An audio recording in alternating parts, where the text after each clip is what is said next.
So, good na nga.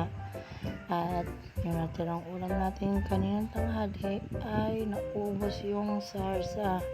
Kailangan natin dagdagan ng sarsa para sarap ang kain ng gabihan. Nilipat ko na ang ulam. Tinugasan na rin ang kawali. Pinatuyo ko muna dahil may tubig-tubig pa eh. At dito ko na nga ilalagay ang butter. Butter yan. Wala kasing ref kaya nilagay ko dyan at hindi sayang. So, nagtan ko ng 2 kutsara cornstarch at 2 ding kutsara ng harina. Dito ay halo-haloin natin ang ating mixture at kukuha ko ng tubig. Unti-unti lang natin nilalagay ang tubig, hindi yung isang buhos. Dapat unti-unti lang at dapat hinahalo natin habang maglalagay ng tubig.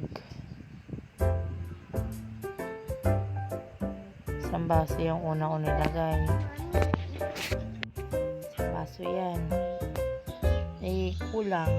Kaya kukuha pa rin ako ng isa pang basong tubig. Dahil hindi pa masyadong maganda mixture niya.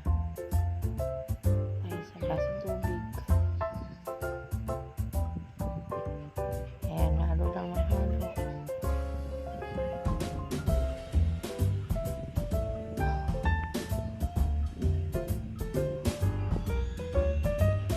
Ito ay lalagyan ko na ng paminta. At lalagyan natin ng oyster sauce. Pampakulay. Kasi mukha siyang lugaw kapag hindi natin nilagyan ng oyster sauce. Lagyan natin ng konting asin. At haluin na natin. Tama ba? Ay, hindi. Ilalagay pala tayo ng nut cubes. Chicken dapat yan. Kaso walang tinda sa tindahan. Naubos na 1 chicken cubes. Kaya ang nilagay natin ay pork cubes. Yan. Haluin natin.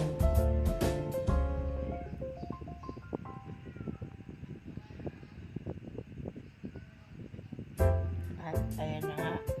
Nagdagan ko ulit ng tubig. Masyadong malapot.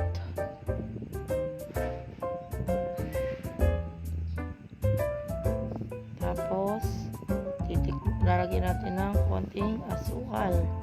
Pambalance ng lasa. Hindi puro siya alat, hindi rin matamis. Ang balance lang. Haluin at titikman natin. Papatikman ko sa kapatid ko eh. At sasabihin ng kapatid ko, okay na daw. Okay na. Lalagyan na natin yung mga burger patties.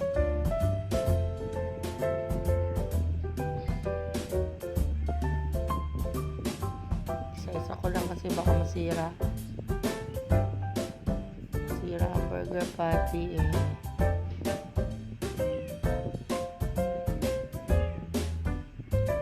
Yung mga kaprasong natirang mushroom, ilagay ko na rin. At kumuha ko ng gunting at yung onion leeks, kinuha ko na rin. Para gupit na sila ng onion leeks para may ibang kulay. Hindi lang siya kulay green.